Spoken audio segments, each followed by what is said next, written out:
My role as a financial counsellor involves supporting people who call or reach out to the National Debt Helpline with advice about their rights and options when it comes to their debts and bills. We've honestly never been busier. Demand has increased significantly and really has been increasing in the last 3 years to points that we're not able to reach everybody who's trying to get in contact with us. The top presenting issues at the moment are mortgages, utilities, tax, and unsecured debt like credit cards and personal loans. But what I'm seeing really at the moment is a cohort of people who haven't been in financial hardship before. Before COVID and before the interest rate rises, we were talking to people who had something happen in their life, experiencing instability like illness, injury, or family violence. And now we're speaking to a lot of people who, are in two-income households who haven't had anything happen except the fact that their cost of living has gone beyond what is manageable with their household income. National Debt Helpline Consumer Action, you're speaking with Kirsty. People are having to make really difficult decisions about how they prioritise their core needs. The reality is that people are making decisions about whether or not they pay rent or go to the doctor, whether or not they pay their mortgage or are able to send their kid on a school excursion. And then these debt repayments that they have going on in the background are taking precedence over their other core needs, like food on the table, covering their utility bills, making sure that they've got enough fuel in the car.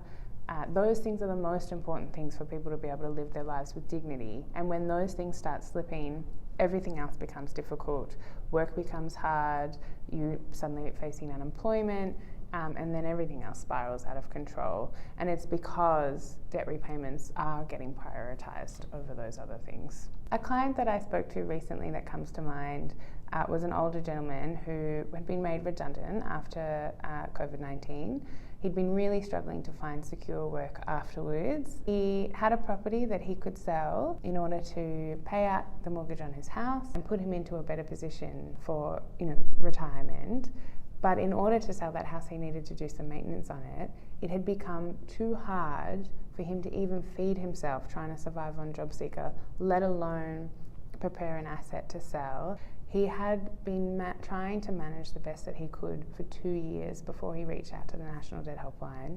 And it had gotten to a point where for dinner that night, he had milk and some peanuts in the house. The inability for the creditors to recognise that this man was in significant crisis had caused genuine mental and physical harm to his well-being. The first thing that we talked about was getting some emergency relief for the client so that he was able to make it through the next week and reprioritise his own well-being as the first and most important thing. Then we were able to get him in contact with someone at his bank. He self-advocated in order to get some reprieve on his mortgage and some support to get the other property sold so that he could pay out his mortgage and move into retirement comfortably.